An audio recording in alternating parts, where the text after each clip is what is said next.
My skull was broken all over. It essentially just been like crushed. I had dropped to the floor and knew that I was dying and freaking out because my life was over. I was a very young man and I'd not really done anything significant in my life, and I was annoyed and angry. I couldn't believe it.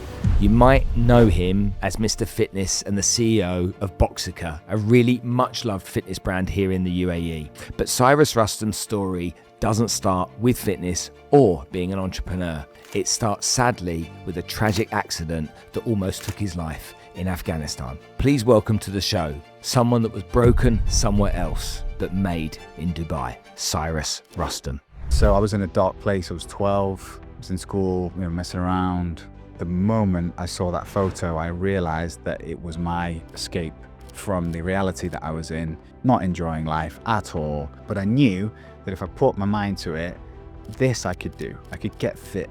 Zero experience in business, never done any sort of business deal thing ever. It was just military to trainer. I learned the hard way, but again, I wouldn't change it. I'm glad I went through that pain. People were really like, guys, seriously, this place is what we need right now, and it grew really fast. It was a good thing, actually, the timing of it.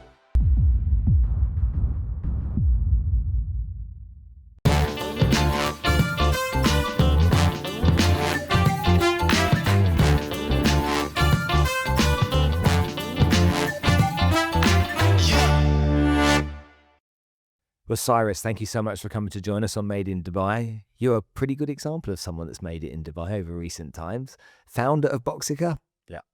Thanks, mate. Really happy to be here. Thank you for having us, he says. Let me ask you a question. There's so many parts of your story that I want to dive into today, but I want to just talk about the Dubai part of your story first of all.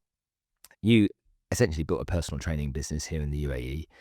It was big, kind of highly regarded by the expat community over here. It's gone on to do very well.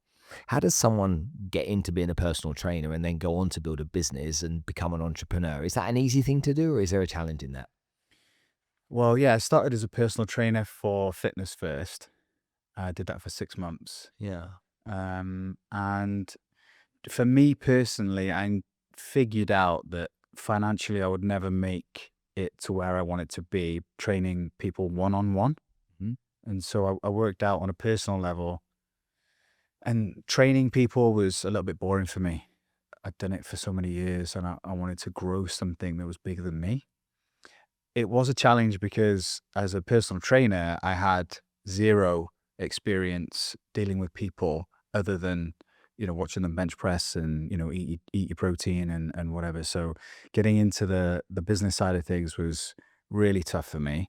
Coming from the military, being in that environment where you just kind of like trust what everyone tells you, to having my pants pulled down and a load of other things that happened during the early years of business, that was tough, but makes you harder, makes you smarter.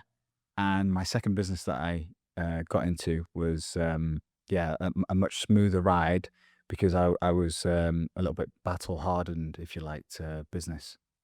So your first business was called? It was a CrossFit gym called CrossFit Sands. I set it up with investment from a family member. I ran it for 4 years. Uh-huh. I was the cleaner, the receptionist, the trainer, the manager, the marketer, I did the whole thing. So it was a good learning experience. I didn't go to university, so it was essentially my learning of business. And so you set this business up. Someone in your family goes, I'll give you a bit of cash, go and get it done. Okay. You learned what not to do during that period. Would that be fair to say? Oh, absolutely.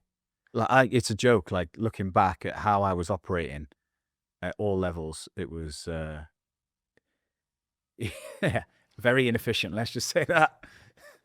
And did you think you were doing well at the time, though? Do you think you were kind of like nailing it? No, it was really hard. It was really hard. I struggled to lead. I'm not hiring anyone. I was just doing everything myself. I mean, I didn't know how to market. I was very jumping from task to task without completing.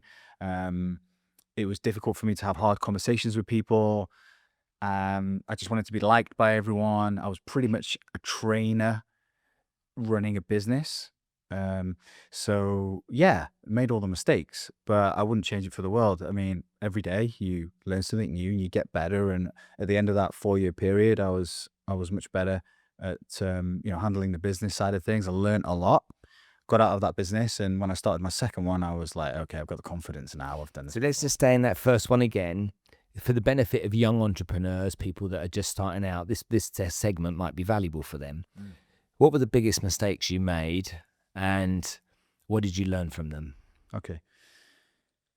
So as I said, trying to be friends with everyone, staff, investors, members, and not necessarily having the hard conversations needed with people when you're in business. That was a big mistake. And So give me an example of that. the investor was it was my second or my dad's second cousin. It was a distant family member that I'd never met before. And there was definitely periods during that 4 year time together where we should have been having certain conversations and we weren't. And at the end of the period, it blew up because my interpretation of the relationship, business wise, and his interpretation were two completely different things. So it was, we could have had more of those hard conversations, get into the nitty gritty of what the actual terms of the arrangement was. It was a handshake, and everyone around me at the time was telling me, don't do a handshake, especially with a family member. I heard it a million times. And like I said, a naive, zero experience in business, never done any sort of business deal thing ever. It was just military to trainer. I learned the hard way, but again, I wouldn't change it. I'm glad I went through that pain of now I don't speak to the guy. I mean, he is a family member essentially. I haven't spoken to him since that I got out of that business. Like, But as you've gone on, have you identified with the fact that you were both looking at it with a different lens? Can you respect that because of your poor communication with each other, that you were looking at it with a different lens each, and neither was right and neither was wrong, perhaps? yeah, both were. I don't think anyone was really 100% in the wrong or right. Both of us were just not having those conversations, and the relationship kind of did this, and it come to a head. Yeah. I just haven't seen him. I haven't tried to reach out to him. I'm sure he feels the same way. He's a lot older than me. He was And did he invest a lot of money? the total investment. It was a long time ago. Off the top of my head, was about 1.5 million dirhams. So for the benefit of people in other countries, that's about £300,000. Bear in mind, this was 2014. And what did he get back from his investment? The business is still running today, and it's still doing very well. Very well. But did he receive dividends along the way? Did he receive his capital back? Was it sold? Tell me what happened From there. 4 years, it was making really good money. He'd had his money paid back from the initial investment, and he actually left his job and he started running it full time. His job was very stressful. His health was declining. He always wanted to get into something different, something that give back to people. He was a CFO of a bank, so not just some finance stuff. I was his platform, I guess, for that. And I'm actually really happy that the business is still going. Still, imagine this. And he still owns it. He still owns it. Okay, so the guy's invested money, just to be clear, whatever he invested has been returned to him over a period of time. So he's got no loss to his capital invested, and he still owns the business, and he's still making an income from that business. Oh, absolutely. And that was 2014, 11 years ago. And it's still operating, still running, still a popular gym today. Still some of the people that were there when I was there are still there today. Can you imagine? Amazing. Yeah. Okay, so you had poor communication with each other. It ended up with you and him parting company. You learnt some valuable lessons. You lent into him and your communication with him. You spoke about having hard conversations and how difficult it was. Were you would assume an ex-military man, and we'll come on to your military experience in a minute in your stories, but you'd assume, or the average Joe would, that a military man would be able to have tough conversations with people, difficult conversations, awkward. You don't really, it's a completely different environment in the military. There's some good aspects that you take out of the military for sure. Like, it's a misconception. People think that you get a discipline from the military. Nope. Nope. No discipline in the military. You do not get discipline in the military and take it with you into civilian life. Most of the guys that were in the military with are out of shape, are causing drinking heavily on the weekends, causing problems. Like, you find discipline within yourself if you want to go down that journey as an individual in an environment that you create. The military is discipline. You've got no choice. What are you Yeah. going to do? Stay in your bed? Nope. So it's not like inner discipline. It's just you're in the environment of being like that. So yeah, there's a lot Yeah, of so it's interesting. So the kind of like things that we assume that you'd be able to transfer into business are probably the wrong things. Mm. That's interesting. Okay, so what were your biggest lessons and how did you use those lessons when you went into your next business? communication, as I've said, Yeah. was big. I was naturally not very good at focusing on tasks for long periods of time. Uh, I'm still not very good at it today, but I'm aware of it. Uh-huh. So I know I'm a lot more structured with my personal routine.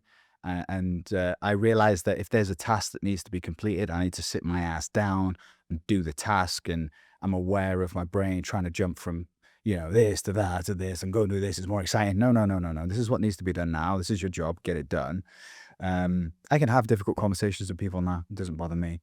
I'm not trying to be friends with everyone.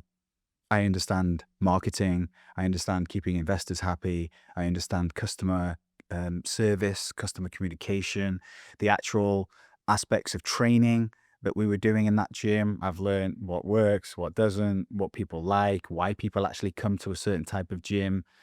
It was a lot. I mean, it was everything. I was doing everything wrong. I learned to hire people. If there's a job that's kind of below your pay grade and you are best your value is best in another type of job, don't do this type of job. Hire someone to do that and focus on your strengths.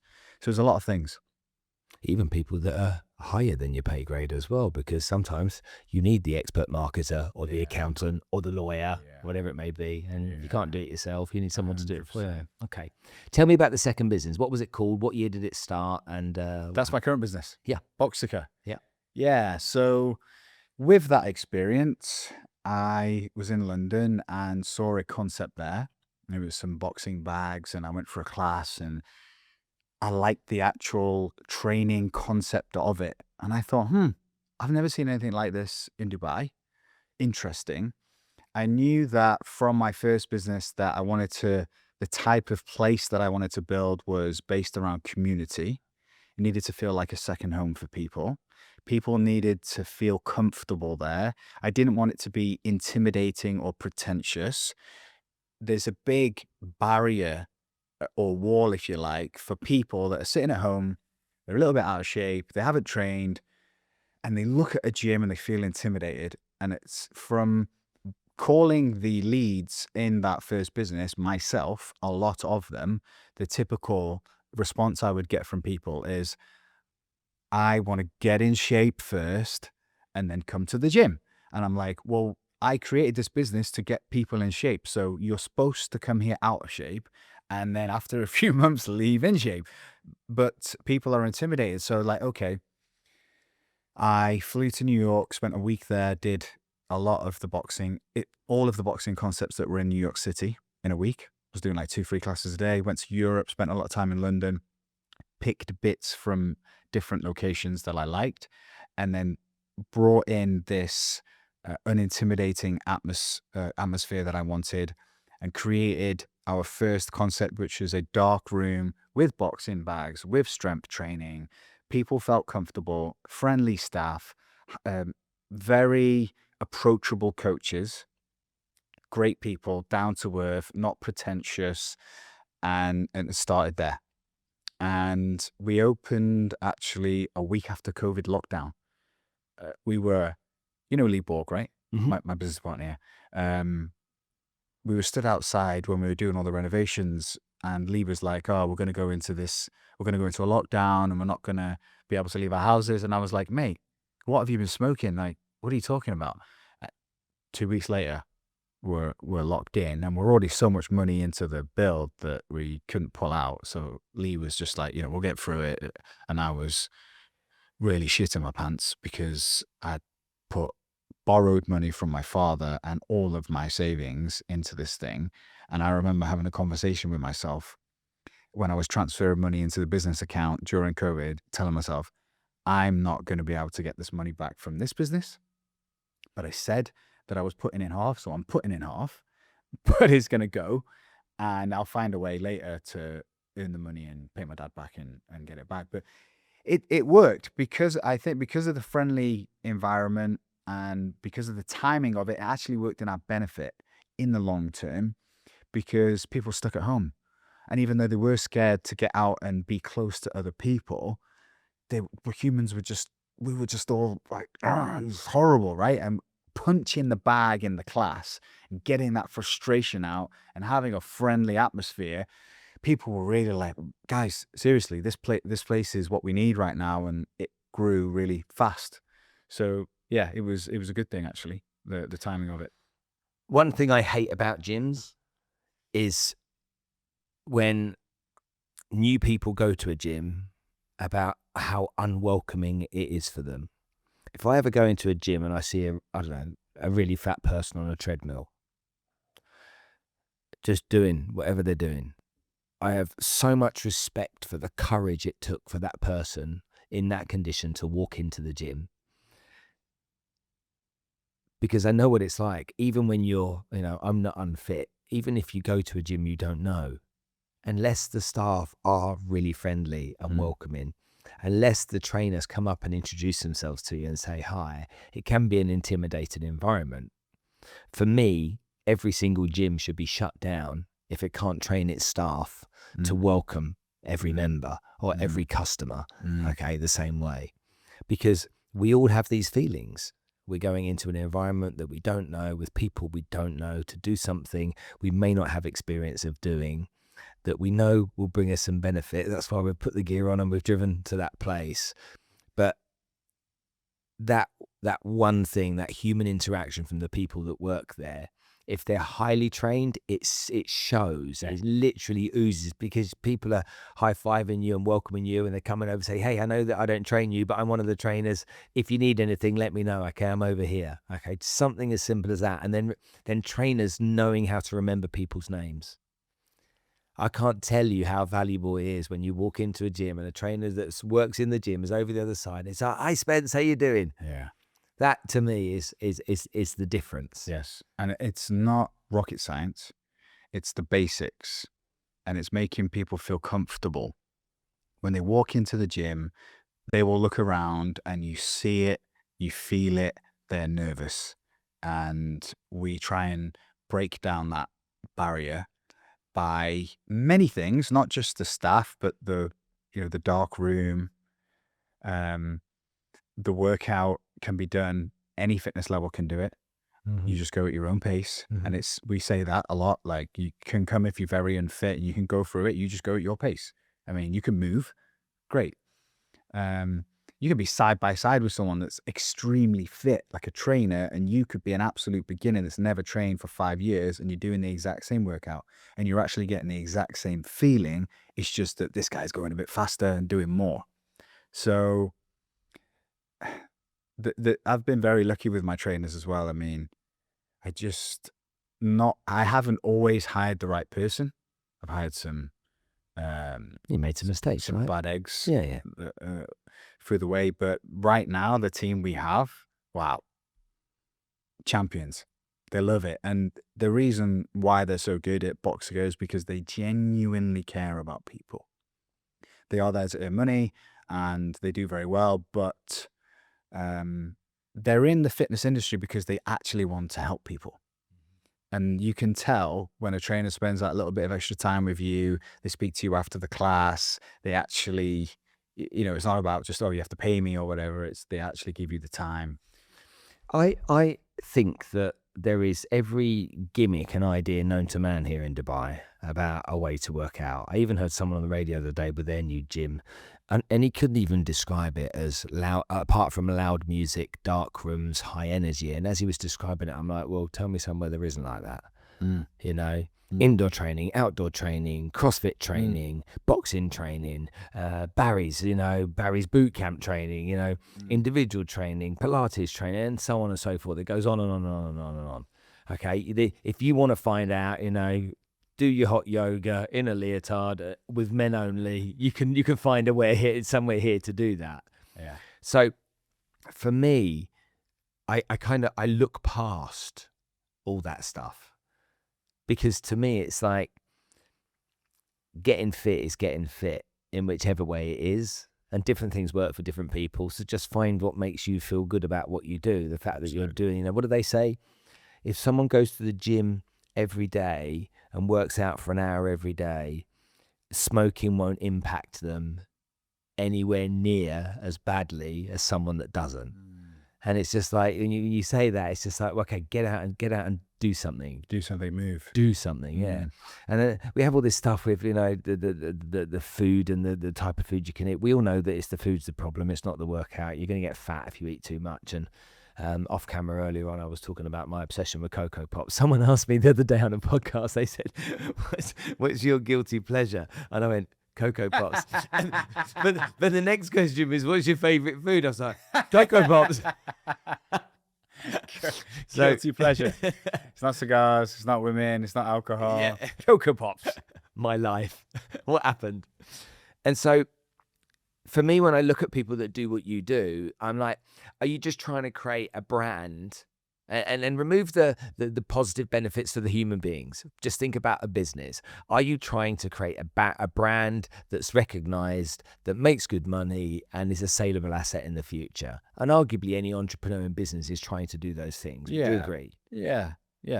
So if it wasn't called Boxica and it was called something else, I'm sure nothing much would change. Boxica or whatever it may be. If it wasn't a dark room and it was a purple room, I'm sure not much would change. It's just you trying to create a business, getting people working out, living a healthier life, and having fun while they do it. Is that really what we're at? Yeah, the business side of it, for sure. Yeah, for sure, definitely. I will say that with my personality, I've never been able to stick at things purely for the money. I've always known this. Like, I joined the military because I like being outdoors and running around and being active. I've tried a lot of different jobs and they've never stuck because it was just doing the job purely to earn money. And the thing about Boxica is, yes, obviously earning money is something that I want to do. I want to be successful. I want to earn lots of money. Who doesn't? But along the way, it's something that I'm very interested in. I love fitness. I love people, and it's building that Boxica. Like, I used to do a lot of online coaching, and I was doing quite well at it financially. I was earning more than what I was earning from the other stuff, just purely coaching people online. And I stopped it because I didn't enjoy it. I was like, I don't want to tell people to eat 1 gram of protein per pound of body weight anymore. It doesn't interest me. I'm bored of it. I've done it for too many years. Even though it's earning me all this money, I can't do it because I'm not interested in it anymore. And I stopped it. I was like, no, I'm just going to focus on this and build this because I love it.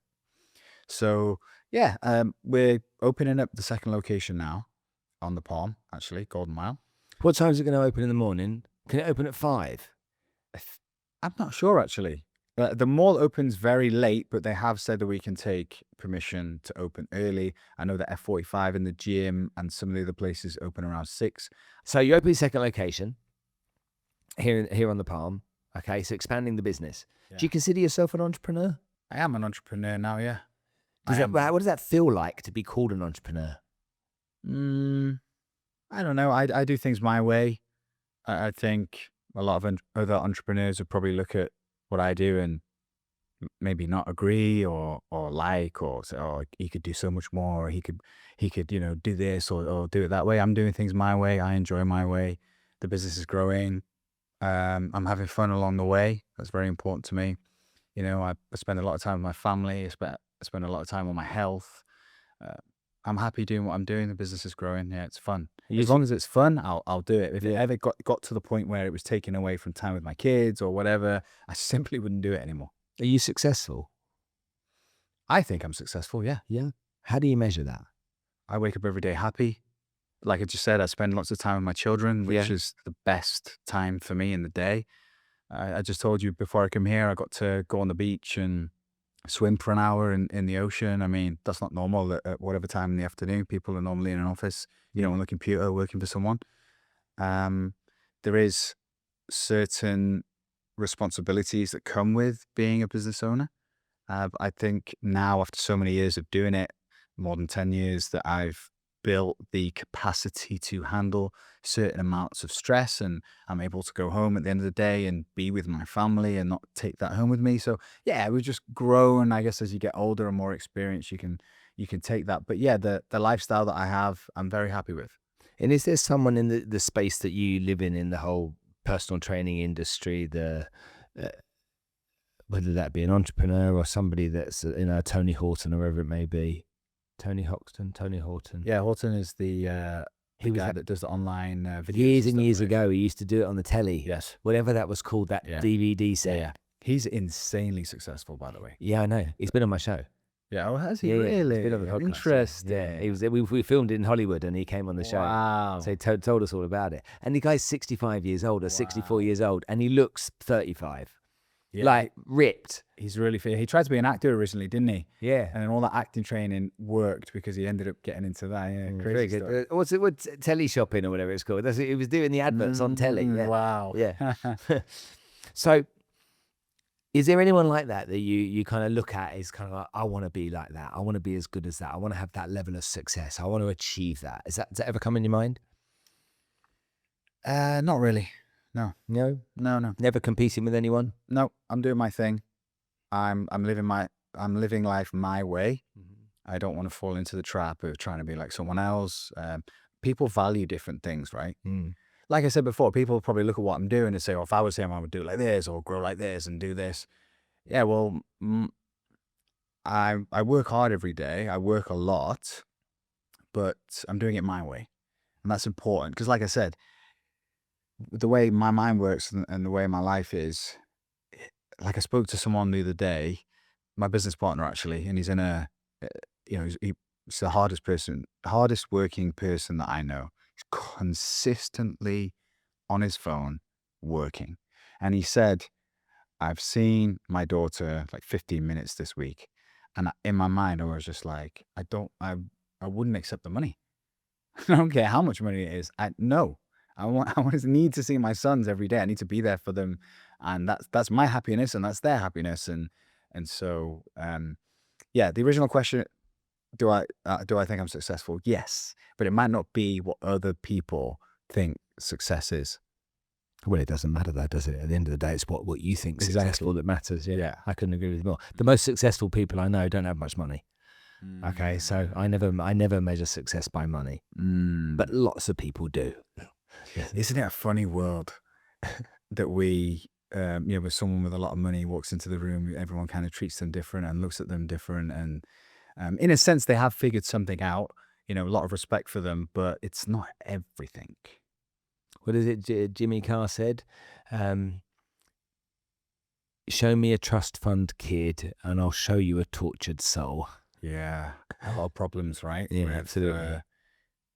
very common situation where somebody with a hell of a lot of money have neglected the kids, and they just try and throw a lot of money at the problem, which is their kid that has a lot of problems, not realizing that it's not the money that will fix it, it's your time. Absolutely. Okay. How many members or clients does Boxica have? We have Approximately. around 1,500 unique people that visit us each month.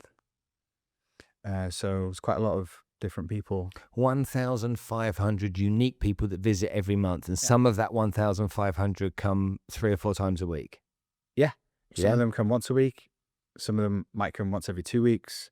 The average attendance for a monthly member is around 3 a week, which is 3 to 3.5 times a week. That's popular. on average. Yeah. And 1,500, yeah? Unique individuals. Yeah, that's And from so, different. They're not all just members, right? There's monthly members, there's class packages, there's Privily, there's Class Pass, there's people that dropping in. okay, folks, let's talk about real estate. Now, a recent partnership that we've just established on the podcast is with AYS Developers. Luxury properties with high-end finishes from people that really understand the subject. Often in Dubai, you'll find stuff that is maybe substandard. With AYS Developers, you're not going to see that. You're going to see fantastic properties that you can buy, you can invest in, you can make a home on Dubai Islands and other places too. So go visit aysdevelopers.ae and check them out. I promise you it'll be worth the trip. On average, how much does a member pay per month? Our monthly membership is 950 recurring monthly membership. That's unlimited access. 950. And how many members at 950 have you got? Currently, we're at around 360 to 370 monthly members. Wow. Yeah. And opening up another one will just then serve to double that, I suppose. Maybe. I think the demographics are a little bit different on the Palm. I don't think there'll be as many monthly members. A few reasons why. Studio City is our location. We've got everything there. We've got the outdoor high rocks area. We've got the strength training area. We do indoor cycling, the boxing, stretch classes. There's a big area. The Palm is just a boxing and fitness studio. Mm-hmm. So I think it's going to work like maybe more class packages, more Privily, more Class Pass. A lot of people on holiday here, staying in Airbnbs, in the hotels on the West Palm and stuff. So there might not be as many monthly members. And due to the fact that the area that we live in, the amount of people that are in that area within a 10-minute drive is insane. That all of the villa communities around the Studio City area, there's a lot of people that live there. I know there's a lot of people that live here as well, but it's very easily accessible. And so we'll see. But I easily think a couple of hundred members, monthly members. You've got a few thousand people that can walk Yeah. to it. Yes. True. Here. Yeah. All the shorelines and Not only the shoreline, okay, your Golden Mile and shoreline, anyone that can get onto the running track can walk across. So you've got that. You've got anyone you can get in from Tiara underneath the tunnels and Oceana and all of that. So you've got a huge amount of people in apartments along here. Yeah. We'll see how it goes. But yeah, I think at least a couple of I hundred. wish you luck with that. But a lot of drop-ins. There's nothing like it on the Palm, so it's going to be something new. I think. Could you become like Duncan Bannatyne's gym? He became successful with gyms. If you have, are there big profit margins in gyms? Is it a very profitable business? We're on about 25 to 30. Gross or net? We are 25 to 30% of our revenue is profit. Okay. You pay yourselves well, you and Lee? Do well out of it? We reinvested a lot of the money because we started with just a boxing studio, and then we opened a cycling studio, and then we opened a cafe, and then we opened 8,500 square foot outdoor training space. And each time you take a new lease, you pay the government fees and all the rest of it, and you buy the equipment and you fit it out. It's a big outlay. We always reinvested. Recently, we took on investment from a company. They took 50%, Simba Investments, Jake. Great move for us. We're very happy with it. And that was, we took at that point money out ourselves. And now the vision and what we want to do is, again, just keep the money in the business and keep growing it. And the goal is to reach 5 company-owned locations and then potentially franchise it. Mm-hmm. Seems fair enough. Okay, understood. Well done for getting where you got to. I like the fact that you feel like you're successful and success isn't measured just in money, which I think is important. Let's talk about the other part of your story, because you're a military man. I have one half of my family that are very military focused, and whether they've been in Aldershot or Catterick, wherever they may be, or down in What were they in? So hold on a minute. What's down there? Exmouth. What's that Exmouth there? Yeah. The Marines are down there, Yeah. just outside of Exmouth. Yeah. That's Yeah. the Commando Training Centre Yeah. So in Lympston. I have cousins that work there. Been there Really? for years and years. In the Marines? In the Marines. Oh, really? Yeah. What do they do? Well, do you know what? So my cousin Steve, he's now. So Steve's same age as me, 55. He's head of security there now. Oh, He's really? been there all the way through. So he was in the Wow. Marines, and then he just stayed in there, and he lives in that's Exmouth. He lives in Exeter, I think, Exeter. and he cycles down there because I gave him my bike from here. So I Exeter. sent him my bike. Yeah, he lives in Exeter. Interesting. That's where I did my training in Commando Training Centre. Steve Prosser, Right. Okay. Head of security. head of security down there now. Yeah. Okay. And then we had I have had family members in Catterick. One of my uncles was the preacher in there up at Catterick. So we've had family up there with Bovington. Okay. Yeah. Now that's the army race. That's army, isn't it? Right. Yeah. Yeah. I'm not very familiar with the army stuff, but all Yeah. the Marines bases and stuff. Wow. Okay. So You didn't fancy it? no, I wasn't. I wasn't up for it. I was up for other things at that time in my life. I became a ski instructor when I was 16. Oh, years old. really? That's all I wanted to do. I was in the Ah. mountains skiing and having a fantastic life. Amazing though. And then my cousin Steve, he's like, "Well, I'm learning to ski as well." And I'm like, "Where?" He goes, I think Norway, was it? Yeah. Norway they go? Norway, yeah. They go ski in Norway? Norway, yeah. Norway's a very it's a place where the Marines go all the time to do their Arctic training. Yeah, I missed out on Norway, unfortunately. I didn't go. Yeah, I'm sure you were having a lot more fun though. Well, who knows? Anyway, this is about you, not me. Tell me about how old you were when you joined the military, why you joined the military, where that came from. Do you have a family that have got that type of background? Yeah, no one from my family was in the military. I was in school and my parents had got a divorce. My mum left my father and took my two sisters and brother to the other side of the country. So we didn't speak to them for about 15 years. So it was like a hard cut. And so I was in a dark place. I was 12. I was in school, messing around, drinking, doing drugs, playing around, really going off the rails a little bit. And one of my good friends at the time from my class had come into school with a photo. And it was a photo of his older brother, and he was in the Marines. And I didn't know what the Marines were. I didn't know what I was looking at. But at the moment I saw that photo, I realized that it was my escape from the reality that I was in school, not enjoying life at all.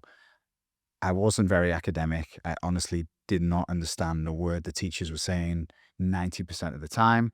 I bunked off school most of the time. But I knew that if I put my mind to it, this I could do. I could get fit. And that was it. From 12, I was training every day. My attendance at school, like, I was about 40%. I wasn't bothering with it, but I was getting fit. And yeah, that was the reason why. I was So was it like the cadets you joined or something when you were at school still? cadets is something I did do, but that was a bit earlier. I stopped that. This was just purely me wanting to be a Marine, and I didn't see the point in me studying because I didn't need the GCSEs in order to join the Marines. I could just go in and I could apply at 15 years and 9 months old, and I walked into the recruitment office at 15 years and 9 months old on the day. And the guy told me, "You're too young, go away." I said, "No, I'm not 15 and 9 months old." And I was a little gobshite. And he was like, "Nah, you've got too much attitude. You're too young. The percentage of young teenagers that get in the Royal Marines at your age is very little, like 1 to 2%. I'm not having it." And I wasn't having it because I've been training since I was 12. And I was like, "No, you don't understand." And he saw something in me, and he was just, because if he lets a lot of youngsters in and they don't pass, it's bad on his record. I convinced him, probably because I didn't leave. I was like, no, I've got nothing else. This is what I'm doing. So yeah, I went on the potential Royal Marines course, 3-day test at the time to see if you were good enough to join, and I smashed it. And he was like, "Wow, you weren't lying. You proved yourself." So yeah, and you go. That's why I joined. And So what year was that? I was born in 1985. I joined at 16.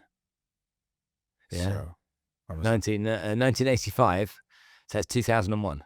there you go. So you went in 2001 into the Marines. Yeah. And what was that world like when you first joined? I loved it.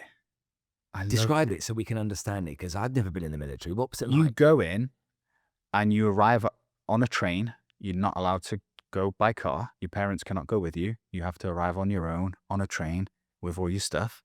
It's a specific station on the estuary for the Royal Marines training camp.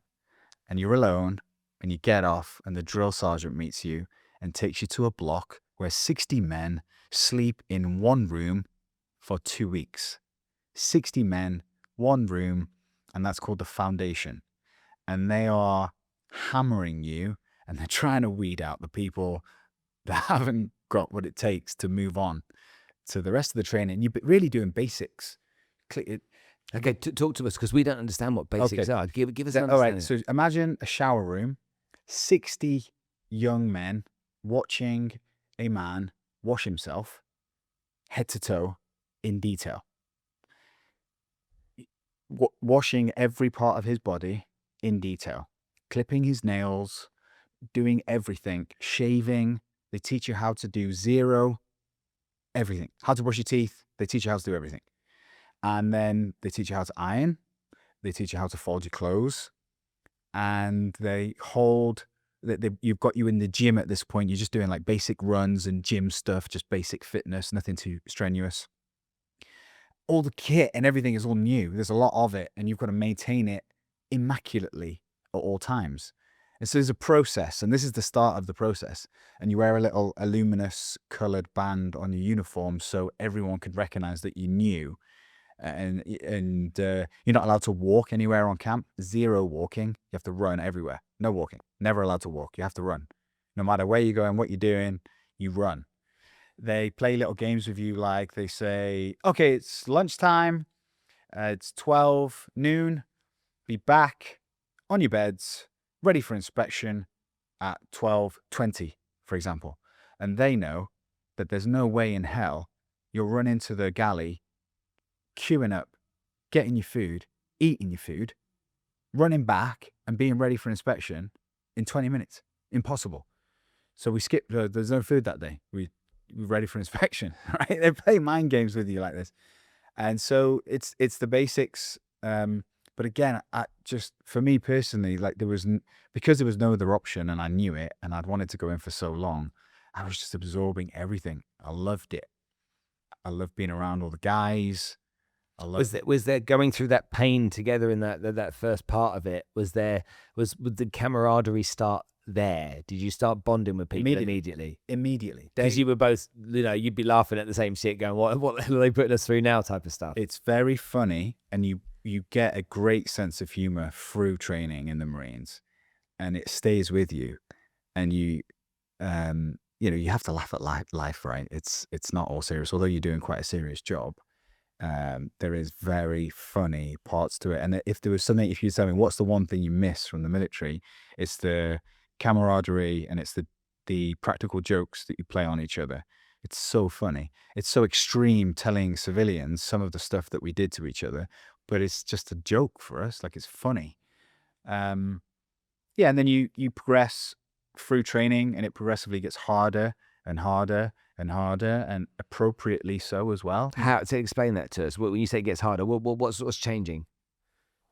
You start by doing a night in the field, and in the field means you get all your kit and you go out into the woods, for example, in the fields, and you have to maintain yourself in the field. You have to keep yourself clean. You have to keep all your kit clean. They run you around in the mud a little bit. You have to wake up in the night, take your wet clothes off, put your dry clothes on, go out on sentry, check for enemy, come back. Basic stuff. It's more about you maintaining yourself in the early days of training. And then you end up at the end of 32 weeks being someone that can shoot live rounds in a field, coordinate with each other, attack the enemy, all the brushing your teeth and keeping your rifle clean, all that is like second nature by that point. Now you're actually doing maneuvers, moving as a team, learning the actual soldiering side of it. And it's a process. It's one of the longest, hardest training courses in the world, from from civilian to military. I loved it every bit, but it wasn't easy. So I got to the end of training and I was section commander at the time. Well, which means what? So they identify the leaders. And it's funny because I wasn't a leader at that age at all. I got it for a specific reason, which was nothing to do with leadership. But I got awarded a section commander. So I was in charge of a small group of recruits. And when I passed out with a diamond shaped, just on the shoulder, just to signify being a leader. The real reason I got it is because when we were in real shitty situations, everyone had their head down and they were miserable. I was always happy and I loved it. And I always brought the morale up. And I knew that the training team had seen that in me, and that's why I got it. Well, that's why I think I got it, because I definitely wasn't a good leader at that age. I mean, I did. So some of the stuff you do in Marines training is tough. And it's usually not what people think. The fitness for me was really easy. I did not struggle with the fitness at all. But at the later stages of training, you're very worn down. You're not eating enough calories. You're not sleeping enough. It literally feels like every single night you close your eyes and you wake up. You're like, surely not. You're in disbelief that it's time to wake up. Impossible. You just always need more sleep. So the nickname actually for a Royal Marines recruit is Nod, because you're constantly nodding off. Anyway, I got a cut on my knee and my leg got infected, and on one of the commando tests at the end of training, I collapsed, couldn't do it. I was sick, I was throwing up, I was peeing, my pee was like very weird colors, and I kept it a secret because I thought if I show the medical team this problem that was growing on my leg, that they were going to pull me out of training. And that means I would have had to leave all my friends, leave the training team that knew me, and go into a completely different group of men and integrate myself, which I didn't want to do. It's called back trooped. And I wanted to be an original with my original. Well, that wasn't the journey for me, because this infection grew. I kept it a secret. Tried in the troop behind, failed again. Tried in the troop behind again, failed a third time. And the third time, I collapsed and had heat exhaustion. And the doctor saw my leg and was like, "You're an idiot. Like, this is a serious problem. I don't think you realize how bad this is. Just a few short years ago, we wouldn't have asked you any questions. We'd have taken your leg off. This is horrendous." It was quite bad. But yeah, so first three times I attempted the commando test, failed, went into a troop to heal myself, went through a few months of rehabilitation, got myself fit again, and fourth time lucky, got through. So although I did become a Royal Marines commando at an early age, it wasn't so easy.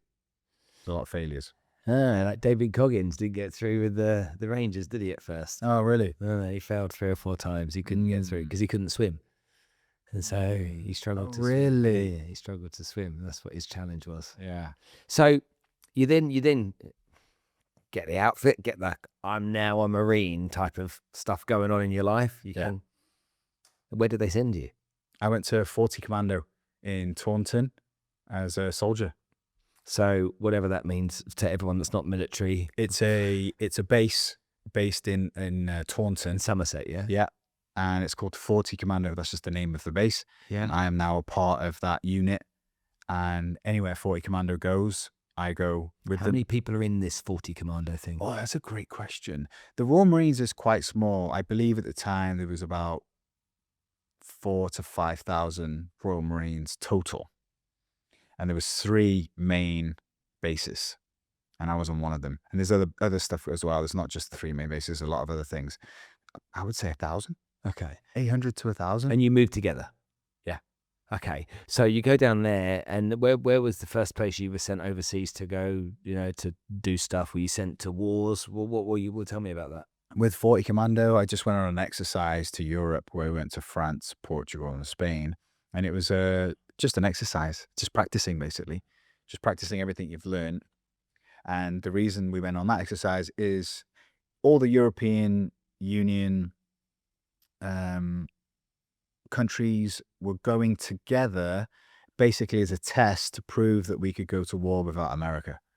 That was essentially it. And so there was a lot of different units from around Europe there. It was fun. Coming together. Okay. And did you ever go to war? Yeah.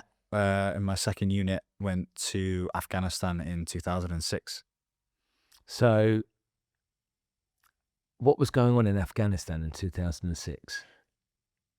For the units that were out in the forward operating bases, so you have your big camps, which are massive, like miles and miles and miles and miles.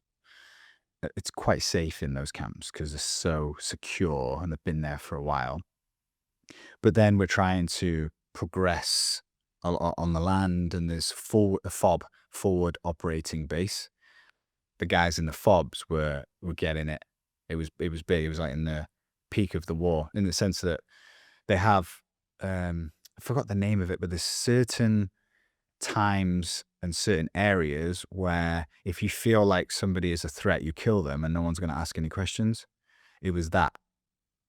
You could just kill someone and say, yeah, they were a threat. It was your highest grade of area. And there were certain areas you go and it's like, no, you have to see a weapon pointing at you and all the rest of it. But yeah. But just for the record, I was never in a situation where I had to fire my weapon against another human, and I'm very glad for that.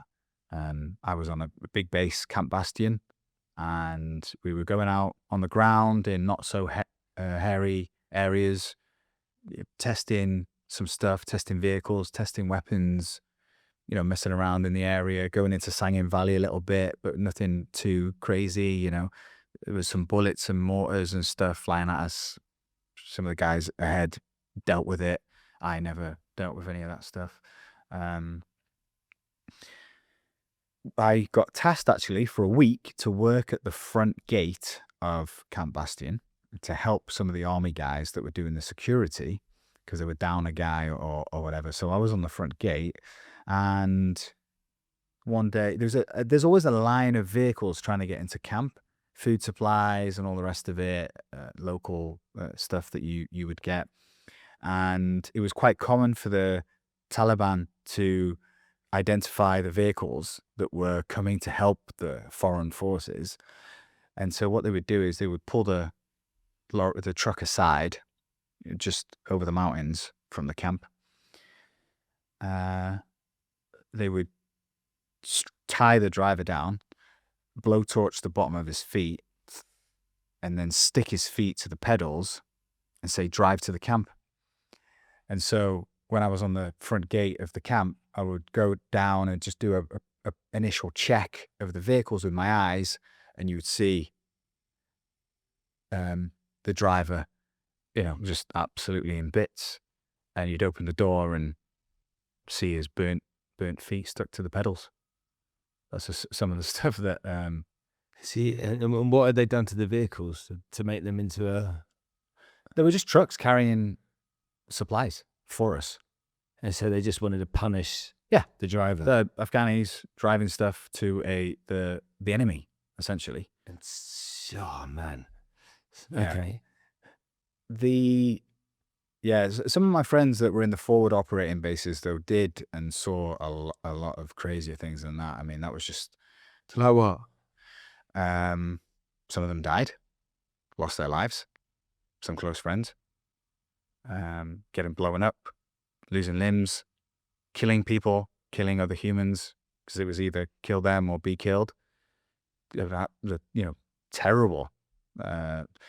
Being up for months on end with bullets and bombs consistently going off, having your life almost taken away from you many times over many months. That wears a human down. And it's, a lot of them suffer mentally as well from it, and still do to this day. Loud bangs, nightmares. It's, and like I said, I'm At the time, I wanted to, as a naive young man, I wanted to be in those situations. But now I'm a lot older and wiser. I'm like, thank God that I didn't. But my life took a little bit of a turn 6 weeks into Afghanistan when I got given this routine job. And it was just go and pick up supplies from the airstrip on camp. So we went to the place where the vehicles were, and there was 2 big trucks waiting for us, big people carriers, and one of them wasn't working. So we had to tow it to get it moving for the engine to start so we could actually use it. So we put this big old tow bar in between these 2 vehicles, get it moving, engine would start like a bump start. And off we went to this airfield, and we were waiting for this package to come in. We turned the engines off, package arrived, loaded it up. Of course, you've got to restart the vehicle. So we hooked it up, got the engine moving. I was in the front vehicle. I jumped out of the front vehicle, unhooked the tow bar, and the rear vehicle went forward, and I was in between them. And due to the armor plates that had been fixed to the vehicles, the vehicle was trying to move forward, and it kept banging the vehicle, but it was actually my head that it was impacting, and it was getting squished between the 2 vehicles. It hit me a good few times before my friend, a guy called Andy, who was in the vehicle, got out, looked, and realized, and went in and then reversed it and put the handbrake on. And so it was a weird feeling. There was no pain at all. And I didn't realize the extent of the injuries, obviously, at the time, but my jaw was fully unhinged, I guess. It was broken in 3 places. The whole right side of my face was all smashed up. My skull was broken all over. It essentially just been like crushed, taken brain damage, had blood and fluid pouring out of everything. Eyes, ears, nose, mouth. I couldn't speak. I dropped to the floor and knew that I was dying. There was like a feeling of whatever this is, this like feeling of being alive it's coming to an end now, and you're out, your lights out soon. So I was screaming and crying and squeezing the hands of my friends that had gathered around me, and freaking out because my life was over, and I was a very young man, and I'd not really done anything significant in my life, and I was annoyed and angry, and I couldn't believe it. The nurse eventually came, and they took me to the hospital, and they did a load of scans, and they stuck morphine in my leg, which was great. And they said, we're going to fly you to the base in Kandahar, which was the large American base in Afghanistan, to operate on you, because we can't do this. We can't, deal with this kind of injury here. So they put me to sleep. And during the journey to Kandahar, they realized that no, don't bring the guy here. We don't know what to do with this kind of injury. Send him somewhere else. So they eventually got in contact with a former military hospital in Oman and diverted the plane to there. So I woke up a couple of days later, 3 days later. In the meantime, they have to notify the parents that the military person is either, if you're dying or dead, they stop communication with the world from the base, and the military go to the next of kin and tell them face to face that something's happened. And so they went to my dad's work. They ended up at my dad's work. They went to his house. They ended up there because he was at work. And my dad had, imagine this, a Royal Marines priest in full uniform and an officer walking towards him across the road from a long car park in his work. And he walked out knowing that someone had come to see him, and he saw the uniforms and identified them, and immediately saw the priest and was like, "Ah, Cyrus is gone." Just, I had to wait until they reached him, and the news was not looking good. 50-50, alive or dead. He's in a coma. We need to get you out to Afghanistan to be with him.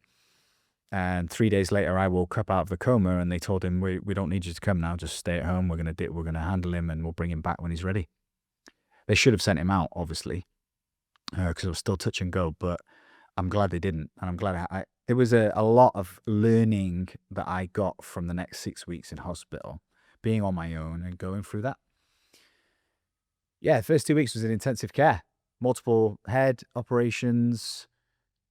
Couldn't see, couldn't hear, couldn't breathe. I had my jaw wired shut. I was just stuck. They tied my arms down for 2 weeks because I kept trying to yank this big tube that was in my mouth out, and they got fed up, so they just tied me down, and I was just tied 2 weeks, not moving. I remember at one point I woke up on the operating table after on my second head surgery on a metal operating table in the surgeon's room with no blanket on, completely naked, and I was the coldest I've ever been in my life. And I was in the most amount of pain. This is the first time I actually felt physical, like, pain. It felt like somebody had hit me over the head with a baseball bat full pelt. That's the only thing that I could, like, relate. I thought somebody's whacked me with something so hard. It was obviously just all the, operations and stuff that they were doing. It was a long road to recovery. There was a lot that went on. There was a lot of different complications and spinal fluid flying out my nose, saying, "Oh, we've got to go in the back now to fight." Yeah, there's a lot going on. All the vision was doubled. Couldn't see properly. It was blurry. Couldn't hear. It was a mess. Oh, I was a mess. But luckily, it got to the stage where they took me out of intensive care. I healed a little bit in that hospital. They moved me to a secondary hospital where I got well enough to be able to fly. There was a significant thing that happened that I need to mention, which was something that I refer to in my mind a lot of the time in that other hospital. There was imagine how you'd feel being in my situation. I was feeling sorry for myself. Yeah. In the pits of, they told me I'm never going to look the same again. Yeah. I haven't got a photo, unfortunately, to show you, but if I showed you what I could see in the mirror, you would just be like, no way, that's not you. Impossible. How was that? It was a fully black, deformed head that was not looking like a human head. It was just messy. And they told me to be prepared to not look normal again. So yeah, anyway, I was feeling sorry for myself, and there was a guy opposite me who was clearly disabled, had no control of his body, he's making, funny noises. He was just shit the bed, whatever, a couple of times a day, stink the whole place out. Nurses would feed him with a spoon. Real bad state. There was an older gentleman that come to visit him every day, and the guy would come to my bed and speak to me and ask me, how are you? Are you okay? Real good energy from this older guy that was visiting this messed up guy.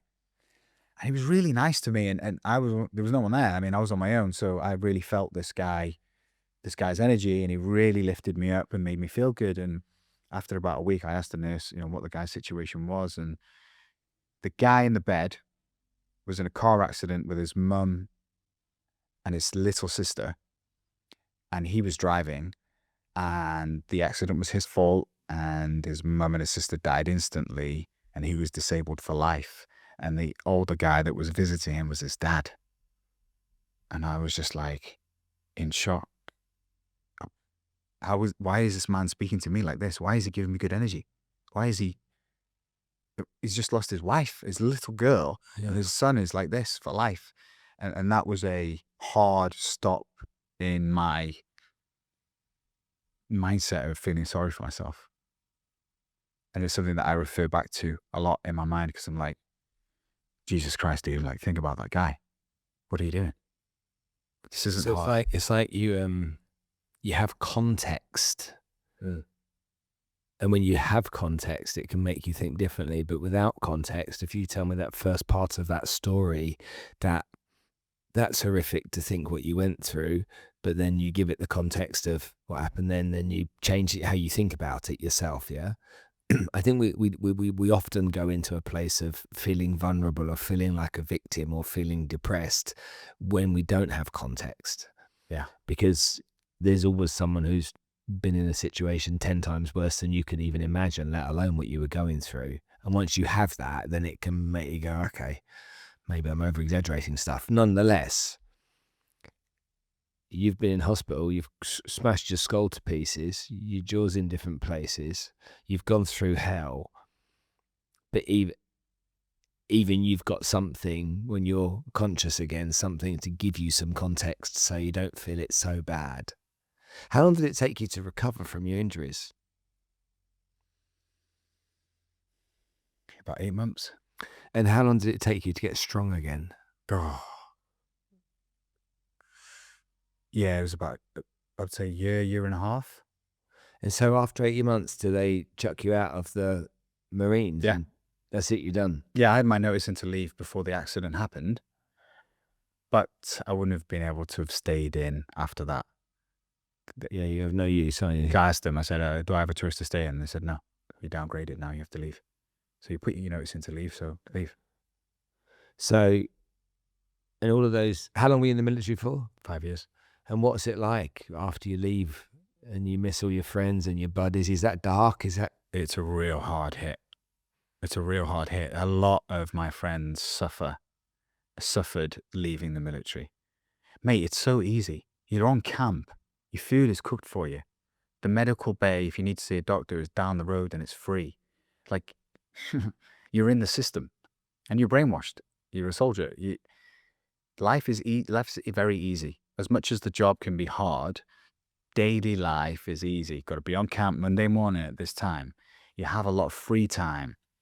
You know, your salary gets paid every month, although it's not a big salary. It's there. There's no like uncertainty. And so you're with the lads all the time. Imagine living with the lads. Since you were 16, a lot of the guys joined when they were young for 4, 5, 6, and 10 years. Then all of a sudden going out and just being like on your own and being like, wow, nobody gets my jokes. Where are the guys? It's hard. It's very hard. Is it lonely? Yeah, very lonely. Very lonely, very hard. And a lot of people either rejoin.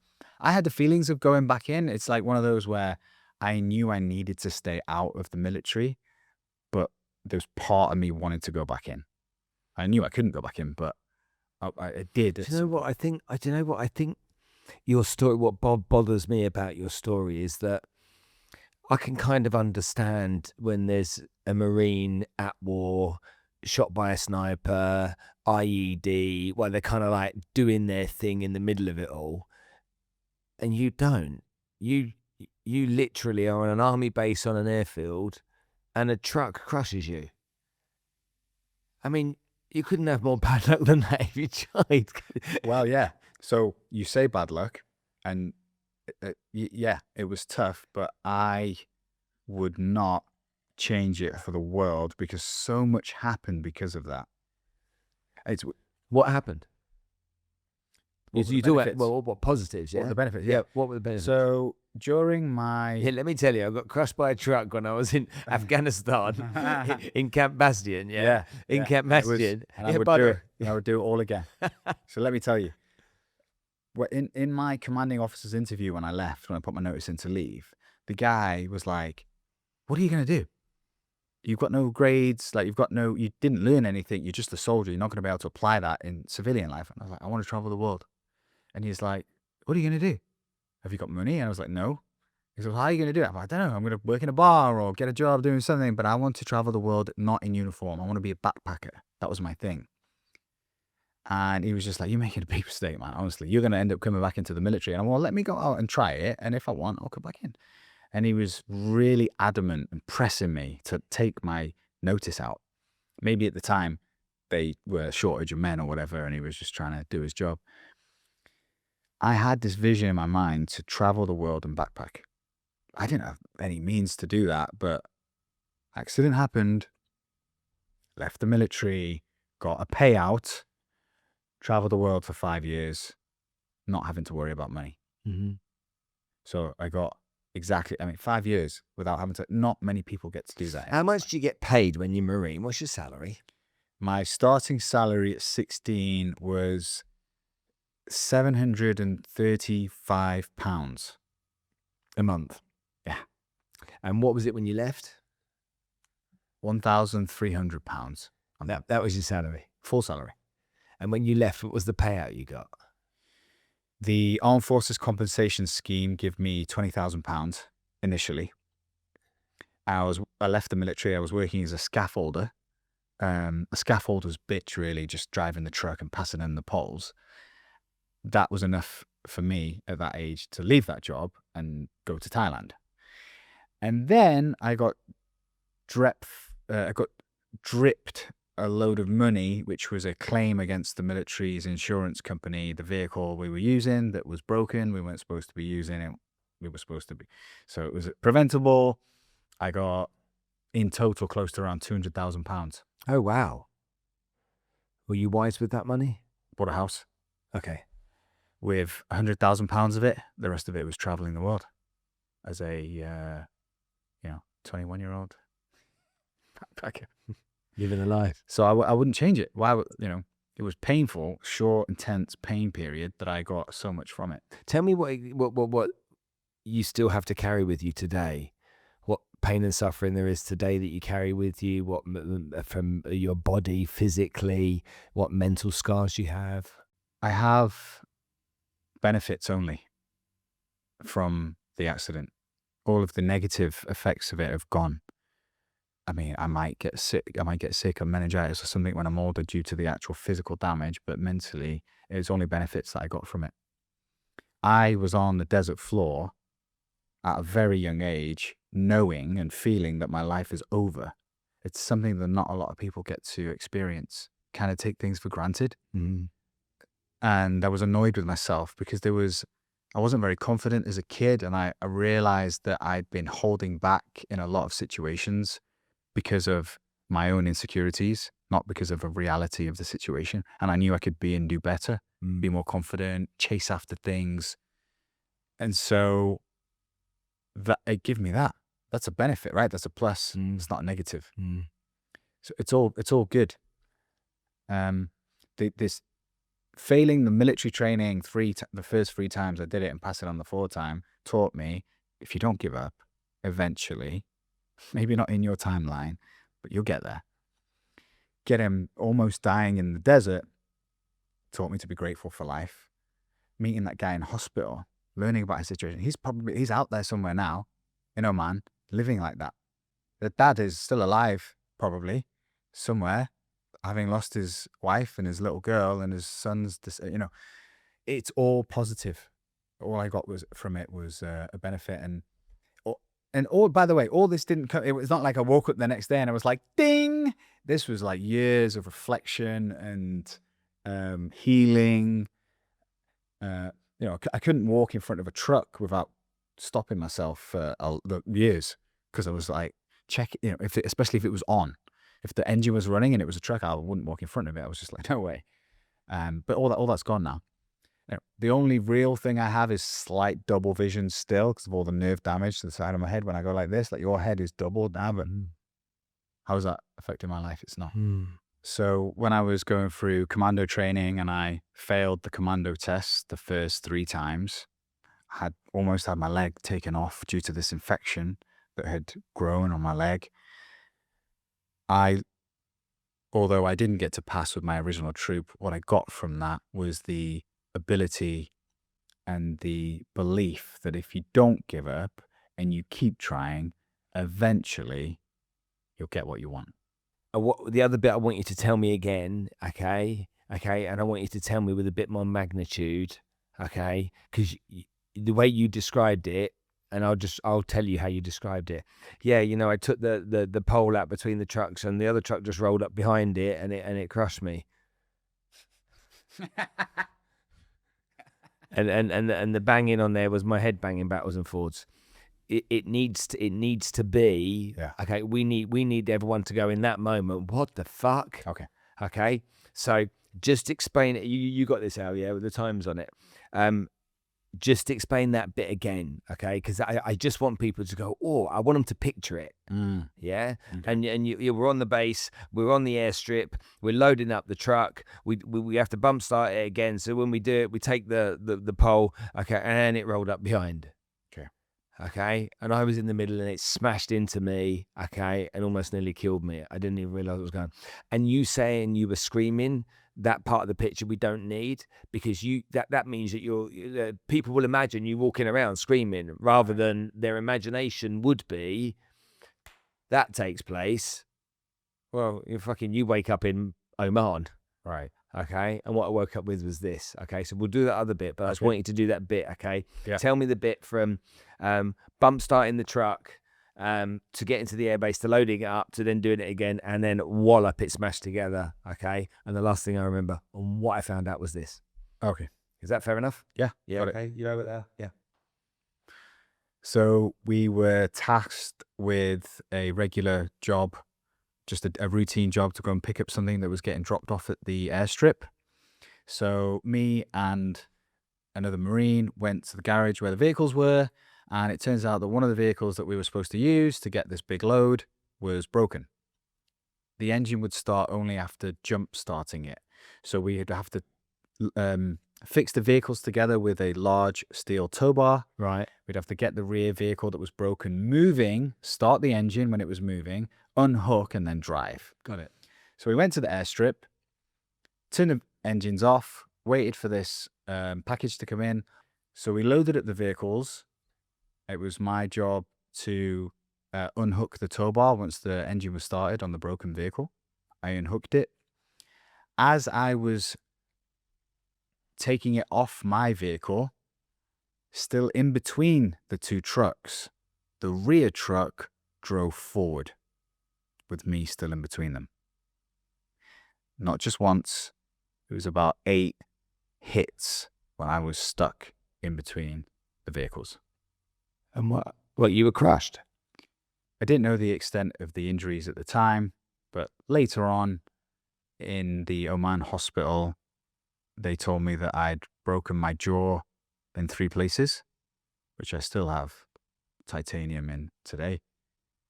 Completely crushed the whole right side of my face and had multiple breaks in my skull. Essentially, my skull had been crushed and I'd sustained brain damage. So I'm going to summarize this, okay, because you didn't do a very good job of doing that yourself. You've had some family issues when you're younger. You joined the military at a very young age, so clearly that's for you. I remember that photo you told me about. How cool was that, that situation you had in your mind? You join the military, you go and join the Marines, which is like kind of tough and cool at the same time. And what a great life you have. And then you go over to Afghanistan and then that awful situation happens to you. I always wonder whether people that go through something as difficult as that and as painful as that and have so much time that they need to recover, whether they end up just becoming kind of like, I call them just enoughness for the rest of their life, people that just carry on and exist rather than go out and reach for the stars and try and achieve something else in their lives. And I'd forgive anybody for doing that, It's not that I'm there to judge. But when you see someone that's then gone out, started a business, been honest about failing, because I think that's important too, and then gone on to build another business here in Dubai, a brand as popular and as respected and loved as Boxica is, there's clearly a nice little story there. So you're truly somebody that's been made in Dubai, and that's pretty cool. Thanks, mate.